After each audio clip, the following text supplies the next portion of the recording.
Ya, selamat pagi. Saya ucapkan panganjali umat. Om Swastiastu. Assalamualaikum warahmatullahi wabarakatuh. Salam sejahtera untuk kita semua. Salam, salam kebajikan. Nah, perkenalkan nama saya Agung Wahyu Permadi yang akan mengampu mata kuliah teori kardiovaskuler, pulmonal, dan respirasi. Jadi untuk pertemuan awal ini memang saya sedikit akan menjelaskan bagaimana pengenalan diri saya terkait identitas diri saya, kemudian nanti akan dilanjutkan akan menjelaskan rencana pembelajaran semester, terus kemudian sedikit akan berikan saya materi di pertemuan awal ini. Saya izin share screen.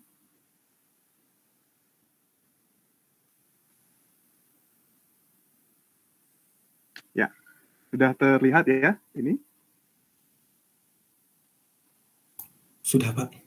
Oke, ya. Sebagai awalan, jadi nama saya tadi Agung Wahyu Permadi ya, begitu. Saya lahir di Tabanan. Sebenarnya saya lahir di Malang, karena ibu saya Malang, tapi saya diangkut beberapa hari setelahnya itu ke Tabanan, tapi bapak saya asli Tabanan. Saya lahir 30 Juni 1989. Nah, ini di Banjar Dinas Poh Gending, Desa Pitra, Kecamatan Penebel, Tabanan, Bali. Nah, terkait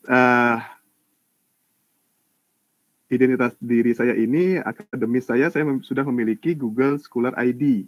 Nah, di sini Google Scholar ID ini didapat juga terkait registrasi tentang keakademisan daripada dosen-dosen atau kinerja dosen di seluruh dunia ya. Jadi di sini sudah saya memiliki Google Scholar ID. Terus kemudian saya juga memiliki Scopus Author ID. Memang di sini tidak mudah mendapatkan Scopus Author ID, dan kebetulan saat ini di fisioterapi sudah ada beberapa fisioterapi Undira khususnya sudah ada yang memiliki Scopus Author ID, kalau nggak salah 2 orang ya. Nah, terus kemudian ORCID ID ini pun juga artinya kita memiliki kinerja sebagai dosen, itu bisa dilihat bagaimana sih track record daripada penelitian, publikasi, maupun pengabdian masyarakat terkait Tridharma. Nah, di sini nomor telepon saya yang aktif sudah mungkin diketahui oleh teman-teman sendiri, email saya yang corporate yaitu yang ini ya. Nah, terus kemudian saya masih setia berhumbis di program studi fisioterapi Fakultas Kesehatan. Sekarang ilmunya sudah tidak ada. Fakultas Kesehatan, Sains dan Teknologi di Universitas Dianapura. Terlepas saat ini saya pun juga mengajar di beberapa kampus swasta di Bali, di kedokteran. Nah, terus kemudian di sini ada riwayat pendidikan. Nah, saya di sini dari tahun 2007 sampai 2011 itu di Poltekkes Kemenkes Surakarta di Solo, D4-nya kemudian S2 di Universitas Udayana, dan saya berkesempatan juga menyelesaikan studi saya 2020 kemarin di Universitas Negeri Surabaya dengan konsentrasi fisioterapi, kardiovaskuler, dan respirasi. Nah, kemudian riwayat pekerjaan saya saat tamat dari Solo, saya langsung menjadi staf di fisioterapi BRSU Tabanan. Nah, terus kemudian saya juga sempat dipercaya menjadi pengajar di UNHI terkait mata kuliah fisioterapi. Kemudian saya juga diajak dengan tim di Yayasan Klinik Sada Jiwa di Sembung. Dan saat ini dari tahun 2015 sampai saat ini saya menjadi dosen fisioterapi, dan diberikan tahun 2020 kemarin saya diberikan tanggung jawab atau tugas tambahan di bagian inkubator bisnis dan unit inovasi. Nah, publikasi yang saya sudah telurkan di sini adalah dari tahun 2018, tapi sebenarnya sudah tahun 2016 gitu. Tapi saya 3 tahun terakhir akan mengambil untuk saya taruh di identitas diri saya seperti ini. Jadi ada publikasi sejauh ini yang saya tampilkan adalah penulis utama semua begitu, karena kalau anggota penulis sih sepertinya tidak berkorelasi dengan bidang ilmu, tapi saya di sini sebagai penulis utama khususnya di bidang ilmu saya yaitu kardiovaskuler dan pulmonal. Di tahun 2019 saya menelurkan buku juga, buku pertama saya yaitu buku Fisioterapi Manajemen Komprehensif Praklinik.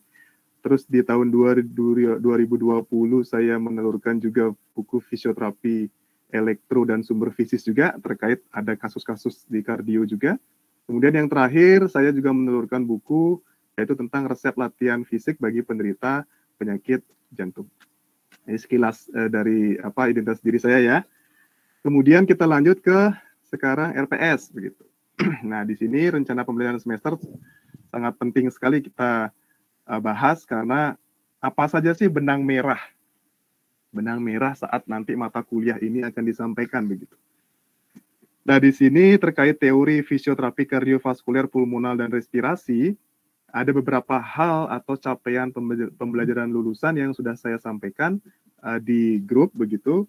Nah, di sini nanti silakan dibaca dan bahkan ada beberapa perubahan-perubahan yang sudah saya revisi per tanggal 17 Februari 2022. Nah, terus kemudian ada capaian pembelajaran mata kuliah juga yang sangat penting di sini.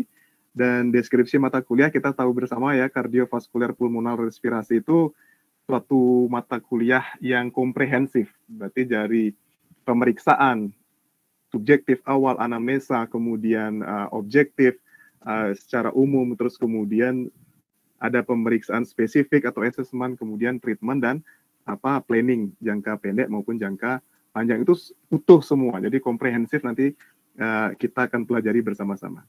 Nah, di sini untuk minggu pertama, mahasiswa dapat memahami sistem organ pernapasan secara benar ya, sesuai pedoman ICF. Bahan kajiannya memang sangat detail sekali terkait anatomi dan fisiologi. Kemudian minggu kedua terkait fisiologi pernapasan. Nah, ini berbeda ya dengan anatomi begitu, tapi terkait dia. Terus minggu ketiga, nah kita di sini akan membahas tentang bagaimana sih algoritma daripada pemeriksaan subjektif, objektif, assessment, dan planning yang tadi, atau treatment ya, yang tadi saya sampaikan sekilas. Pertemuan 4 dan 5 ini sudah masuk ke kasus. Ya, kasus-kasus apa saja sih sebenarnya di fisioterapi kardiovaskuler pulmonal itu. Nah, ini di sini nanti kita akan muncul di pertemuan 5 ke 4 dan ke 5 itu PPOK atau COPD ya, asma, bronkitis kronis, dan efusi pleura.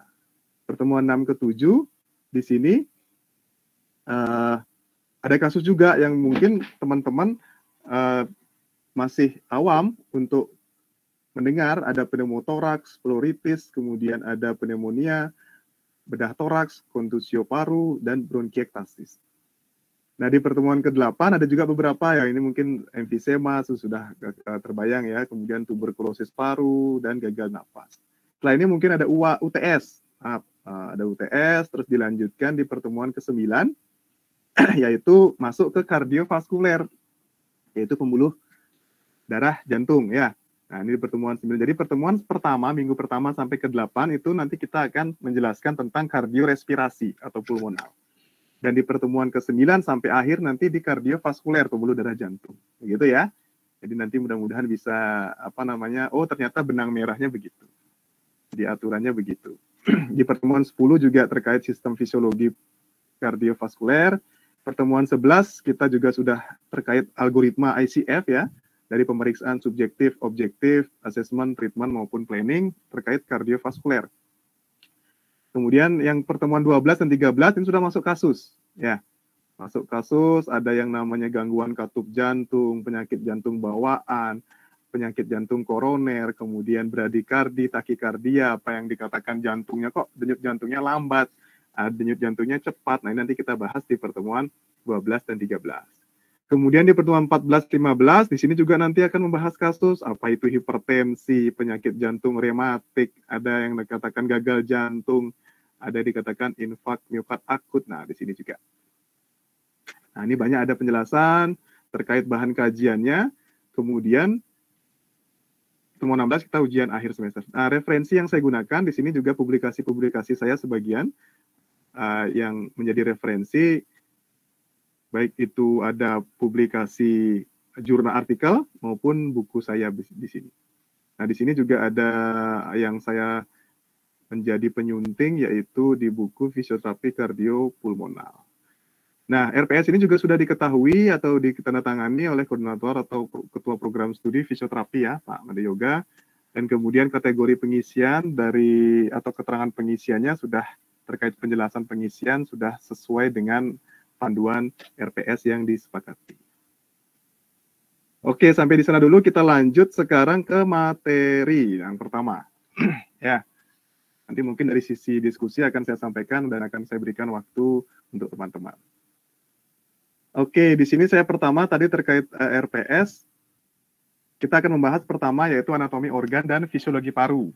Nah, jadi sampai sejauh ini sebenarnya paru masih ada dua ya. Yang namanya paru itu satu, karena ada sisi kanan dan sisi kiri, namanya paru-paru. Sebenarnya itu namanya cuma paru saja. Tapi ya karena ada dua organ, kanan dan kiri, yaitu paru-paru. Biasanya orang menyebutkan paru-paru. Nah, dan sampai detik ini sebenarnya masih tetap sih ada 5 bagian paru ya. 5 bagian paru itu, di bagian kanan itu ada 3 bagian lobus, ya, dan kiri ada 2 bagian lobus. Mungkin di anatomi sudah dijelaskan. Peta konsep dari anatomi organ dan fisiologi paru ini ada 3 hal, yaitu sistem pernapasan, mekanisme pernapasan, dan penyakit atau kelainannya apa saja. Nah, ini saya ambil secara umum saja. Dari organ sistem pernapasan itu ada organ pernapasan ya, hidung, faring, laring, trakea, dan ini melibatkan atau meliputi saluran pernapasan dalam dan saluran pernapasan luar. Jadi hidung, faring, laring, trakea itu saluran pernapasan luar ya. Kemudian bronkus dan pulmo atau paru itu sendiri itu saluran pernapasan dalam. Bronkus, bronkiolus. Mekanisme pernapasan kita ketahui bersama yaitu inspirasi dan ekspirasi. Nah, tanpa kita sadari saat ini pun kita sedang melakukan gerakan inspirasi dan ekspirasi tapi tanpa sadar. Ya, coba bayangkan jika kalian dengan sadar bernapas. Pasti terhitung tuh, oh saya saat ini sedang sadar bernapas. Itu kan agak lucu, tapi tanpa kita sadari hebatnya pernapasan, baik itu jantung maupun pernapasan, itu adalah apa? Tanpa kita sadari, kita sudah hidup terus meskipun kita tidur ya, inspirasi dan ekspirasi. Terkait fisiologi secara normal. Nah, pernapasan ini pun juga ada pernapasan dada, kemudian pernapasan perut ya, ada pernapasan internal, juga ada pernapasan eksternal. Jadi pernapasan dada yang melibatkan otot-otot dada dan pernapasan perut melibatkan otot-otot perut. Kemudian kita lanjut ke penyakit kelainan ini. Memang banyak yang tadi sudah saya sampaikan, tapi di sini secara umum yang familiar di benak kita itu penyakit-penyakit itu asma, ada bronkitis kronis, ada penyakit paru obstruktif kronis atau PPOK, bronkopneumonia atau pneumonia. Nah, ini memang saling terkait semuanya. Sistem pernapasan itu sendiri di sini sebenarnya bagian dari yang sudah kita lakukan bersama setiap hari, bahkan tanpa kita sadari ya. Jadi saat mengambil oksigen, terus kemudian kita menarik napas begitu, kemudian saat mengeluarkan mengeluarkan napas yaitu karbon dioksida. Nah, ini pun juga bagian dari sistem pernapasan ya. Pernapasan itu ada inspirasi dan ekspirasi juga. Anatomi ya, sejauh ini Tuhan menciptakan kita tulang dinding dada itu masih ya kosta atau tulang kostanya itu ada 12 buah, terus kemudian ada vertebra thoracalis yang nyambung ke bagian tulang belakang itu 12 juga, sternum ada 1, clavicular ada 2 ya. Ini anatomi pernapasannya, clavicular juga ada kanan dan kiri, scapula bagian belakang juga ada kanan dan kiri. Ini bagian dari tulang dinding dada. Jadi suatu kesatuan. Otot-otot pernapasan di sini juga saya mengambil sumber dari Sobota yang terbaru begitu. Jadi banyak sekali. Tapi saat kita bernapas atau saat kita inspirasi, saya ambil bagian umum saja. Saat kita melakukan inspirasi, itu ternyata ada otot sternocleidomastoideus yang terlibat. Nah, di sana. Jadi pada saat sternocleidomastoideus tahu ya. Jadi di sini bagian sini terus kemudian kita melawan tahanan, muncullah otot sternocleidomastoideus. Jika kalian belum tahu, saat kita bernapas, inspirasi, yang terlibat pertama adalah otot sternocleidomastoideus. Kemudian ada sekali ini ada upper trapezius, kemudian ada yang melibatkan pectoralis minor.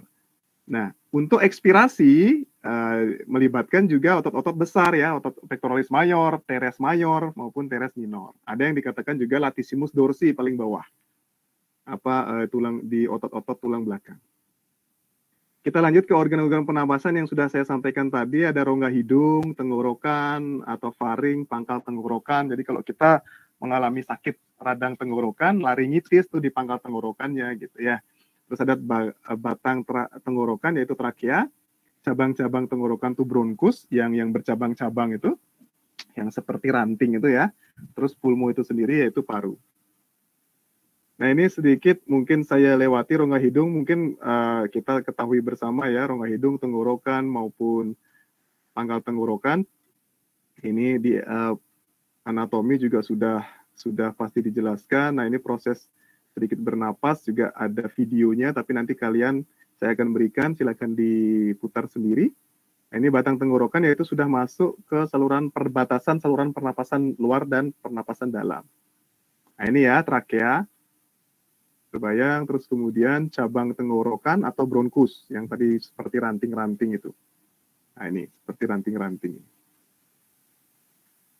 Kemudian pulmo itu sendiri memang tugas utamanya adalah mengambil oksigen, ya, terus kemudian melalui proses-proses pernapasan. Tapi tidak sesimpel itu ternyata.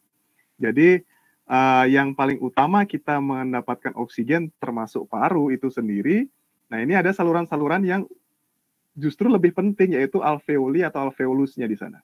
Yaitu yang menghantarkan oksigen yang bersih ke otak dan ke seluruh tubuh. Jadi ini salah satu cabang daripada saluran pernapasan itu adalah alveoli ya. Nah ini alveoli. Jadi berbentuk cekung, dikelilingi banyak kapiler-kapiler kecil, kemudian pertukaran oksigen dan karbon dioksida tugasnya.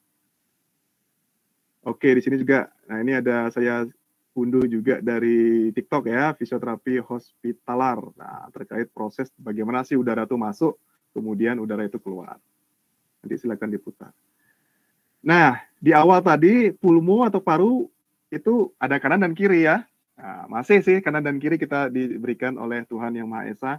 Jadi di bagian kanan itu ada 3 lobus atau 3 bagian, lobus superior atas, medius itu atau bagian tengah, dan lobus inferior bagian bawah. Yang kiri itu ada superior dan inferior saja. Oke, di sini juga gambar terkait atau video ya, ada terkait videonya juga bagaimana sih proses paru itu melakukan kerja tugas utamanya menyalurkan nafas ke seluruh tubuh atau oksigen ke seluruh tubuh. Ya, sampai di sini kira-kira silakan, apakah ada pertanyaan terkait ini? Saya berikan waktu untuk sesi diskusi.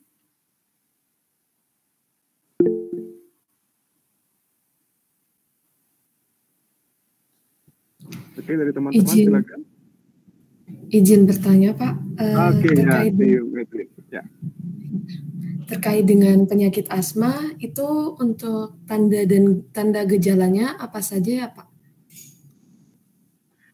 Oke, langsung saya tanggapi ya. Nah, jadi penyakit asma itu kan memang sangat familiar sekali di telinga kita ya, baik itu sesak napas dan istilahnya begitu. Oh, ternyata asma itu juga melibatkan proses bagaimana sih udara yang masuk itu kok susah sekali. Jadi asma itu gini, kompleks sekali. Jadi saat kita mengetahui penyakit asma atau dikatakan masuk ke ruang lingkup penyakit paru obstruktif kronis atau PPOK tersebut, jadi hal yang kita ketahui adalah saat ini prevalensi yang tertinggi itu bagaimana kita mengetahui riwayat daripada asma tersebut dulu. Nah, sedangkan prevalensi yang tertinggi di atas 50%, ya betul di atas 50%, saat ini penyakit asma tersebut masih menjadi penyebab yaitu herediter. Ya. Menjadi herediter, jadi keturunan atau genetik. Jadi kita harus mengetahui dulu keluarganya ada yang memiliki riwayat penyakit asma atau tidak, baik itu orang tuanya maupun keluarganya, kakek neneknya di atasnya itu apakah memiliki riwayat penyakit yang sama gitu. Setelah itu biasanya tanda gejala daripada asma itu ya seperti halnya kita susah untuk bernapas, baik itu saat menarik napas maupun mengeluarkan napas. Dikatakan obstruktif pada asma, tanda gejalanya pertama jelas sesak napas. Kemudian akibatnya paru-parunya itu mengalami dekompensasi atau dikatakan terlalu besar lapang parunya karena kebutuhan oksigennya semakin banyak karena susah mengambil oksigen. Nah, terus kemudian terjadilah muncul kalau kurang oksigen pasti otak atau seluruh tubuh mengalami gangguan metabolik. Terjadilah pusing, kemudian muncul ada peradangan yang dikatakan radang jantung atau pembengkakan jantung kardiomegali di sana. Tensi pun juga akan semakin naik, denyut nadi juga pasti akan naik. Itu tanda dan gejalanya. Karena apa? Bayangkan saat kita tidak bernapas atau susah bernapas, sesak napas saat mengalami asma, itu pasti akan mengalami ya gangguan metabolik secara keseluruhan karena oksigen tidak terpenuhi di seluruh tubuh. Nah, jadi nanti kita akan bahas lebih detail terkait asma di pertemuan berikutnya, apa sih sebenarnya itu tanda spesifik gejala asma. Tapi secara umum ya seperti itu, susah untuk menarik maupun bahkan menghembuskan napas itu susah. Ada gini. Nah, salah satu penyebab daripada asma terkait herediter tadi adalah satu lagi pencetusnya. Pencetus sakit asma itu apa sih? Nah, kebetulan istri saya sendiri mengalami sakit asma, ya, yang diterima oleh keluarganya dia. Artinya ada riwayat keluarga juga yang asma. Pencetus daripada asma istri saya ini adalah debu. Jadi pada saat dia nyapu begitu pasti muncul sesak napas langsung tiba-tiba gitu. Jadi pencetusnya adalah debu. Makanya saya sampai detik ini karena sudah tahu, jadi saya tidak tidak menyarankan masuk ke ruangan yang kotor atau mungkin debu dan lain sebagainya, pasti muncul sesak napas begitu. Nah, biasanya saya yang nyapu, kan saya berharap dia yang ngepel kan, gitu kan. Saya nyapu dia ngepel gitu, tapi ternyata saya yang nyapu, saya juga yang ngepel gitu ya. Jadi itu bagian dari kita kolaborasi di keluarga, tapi ternyata saya sendiri yang mengerjakan. Nah, terus kemudian pencetus yang kedua istri saya itu adalah makan terasi. Nah, jadi misalkan saat dia mungkin beli rujak gitu, pas memang rujak tersebut nggak request tanpa terasi, akibatnya juga, berarti ada terasinya, akibatnya sesak napas muncul. Nah, itu tanda-tanda itu harus kita ketahui ya, Kurniawati. Jadi nanti kita harus paham apa sih pencetus utamanya untuk terkait tanda dan gejalanya daripada asma. Tapi riwayat keluarga harus menjadi prioritas untuk kita tanyakan. Mungkin mudah-mudahan menjawab dari pertanyaannya Medrin Kurniawati. Ya. Ada lagi? Silakan. Oke ya, Trinanda. Ya, oke Trinanda, silakan. Ya, saya Trinanda ingin bertanya. Tadi kan Bapak sudah menanggapi pertanyaan dari Medlin terkait tentang gejala dari penyakit asma. Lalu pertanyaan saya, apa saja sih sekiranya prosedur pemeriksaan yang bisa dilakukan pada pasien penyakit asma? Oke, ya. Terima kasih Trinanda. Jadi ini berkait ya tadi terkait pertanyaan dari Kurniawati. Nah, saat kita mengetahui sekarang asma dari riwayat penyakit keluarga itu, jadi kita kan sebagai fisioterapis harus tahu apa senjata yang akan kita gunakan, baik itu proses pemeriksaannya dan nanti berpikir untuk ke treatmentnya begitu.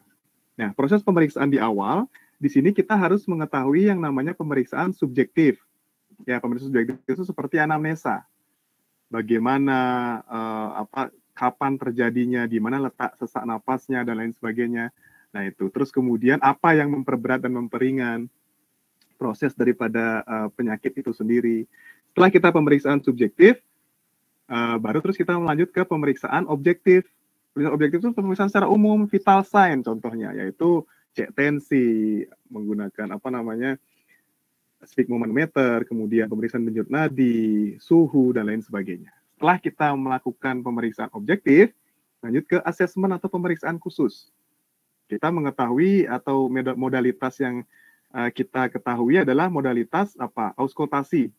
Auskultasi itu pemeriksaan lapang paru kan, di mana sih letaknya, apakah ada suara ronki kah atau suara mengi gitu. Ya. Terus ada pemeriksaan sangkar torak, atau dikatakan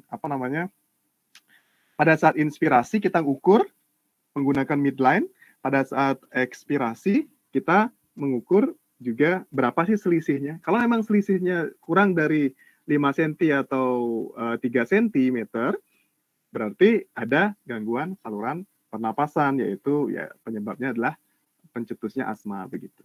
Setelah itu baru terus kita melakukan treatment. Treatment ini juga banyak. Jadi ada pulse breathing, deep breathing, dan lain sebagainya. Mungkin itu ya Trinanda. Jadi hal utama yang harus kita lakukan pemeriksaan proses itu harus dari pemeriksaan subjektif, pemeriksaan objektif, dan pemeriksaan assessment. Mungkin mudah-mudahan bisa menjawab secara umum. Nanti detail pasti akan jelaskan di pertemuan berikutnya. Terima kasih. Baik Pak, terima kasih. Oke, ada lagi? Kira-kira? Oke, saya berikan satu kesempatan lagi ya. Oke, ya Yolanda, silakan. Mana dia? Ya, selamat pagi Pak. Perkenalkan saya Enike Yolanda. Tadi Bapak sudah menjelaskan terkait gejala juga prosedur pemeriksaan penyakit asma. Pertanyaan saya sebagai fisioterapi, metode latihan fisioterapi apa yang bisa diberikan kepada penderita penyakit asma, Pak? Oke, metode latihan. Nah, ini cukup kompleks sekali. Jadi banyak sekali modalitas atau istilahnya, yaitu yang saya katakan tadi, senjata kita tuh untuk mengurangi keluhan daripada pasien, yaitu sesak napas kan, pada penyakit asma. Ini banyak sekali ada modalitas yang kita gunakan. Cuman, setiap pasien itu case by case. Jadi ada pasien sama asma 5 orang, itu ternyata tidak sama gejalanya atau problematik dari fisioterapinya. Misalkan, yang satu, susah untuk menarik napas, ya kita berikan latihan pulse lip breathing. Pulse lip breathing itu seperti begini. Tarik napas, kemudian arahkan bibir ini seperti meniup lilin. Nah, terus kemudian tarik napas lagi lewat hidung, kemudian kita hembus melalui mulut menggunakan seperti meniup lilin. Itu kurang lebih 3-6 kali hitungan. Itu pulse lip breathing. Ada deep breathing. Deep breathing itu sama seperti kita baru bangun pagi. Ya seperti peregangan, latihan napas dalam aja. Tarik napas, mau hembus lewat hidung maupun mulut, ya sudah. Ya udah hembus saja. Itu 3-6 kali. Itu ada deep breathing. Ada lagi juga postural drain yang akan kita gunakan untuk kalau ada batuk, ada dahak. Ada juga penyakit asma itu yang susah untuk menghembuskan napas, ya kita gunakan sustain maksimal inspirasi seperti tarik napas, ditahan dulu 1, 2, 3, kemudian hembus. Seperti itu. Jadi itu ada sustain maksimal inspirasi. Banyak modalitas, ada perkusi, tepuk-tepuk, ada clapping ya, atau tepuk teman juga. Nah, nanti kita akan bahas metode latihan itu nanti di pertemuan berikutnya terkait treatment. Terima kasih ya.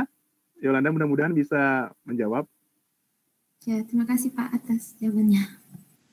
Oke, terima kasih untuk teman-teman. Jadi sepertinya diskusi ini juga cukup menarik karena kalian kan mungkin penasaran, apalagi terkait pandemi COVID ini, pernapasan, jantung itu terlibat sekali. Jadi nanti kita akan lanjut nanti terkait mata kuliah teori kardiovaskuler pulmonal dan respirasi ini di pertemuan berikutnya. Jadi nanti diskusi ini pun juga akan berlanjut begitu.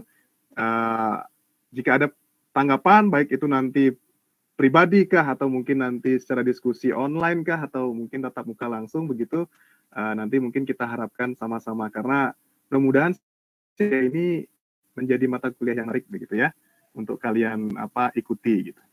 Oke, mungkin sampai di sini dulu pertemuan kita kali ini begitu. Jadi saya terima kasih sudah terlibat semua nih, masuk semua begitu dari mahasiswa, atensinya, kemudian on kamera juga, saya ucapkan terima kasih juga begitu. Jadi sebelum saya tutup, saya mengaturkan Paramasanti, Om Santi Santi Santi Om. Waalaikumsalam warahmatullahi wabarakatuh, salam sejahtera, semoga sehat semua beserta keluarga. Terima kasih, saya mohon izin.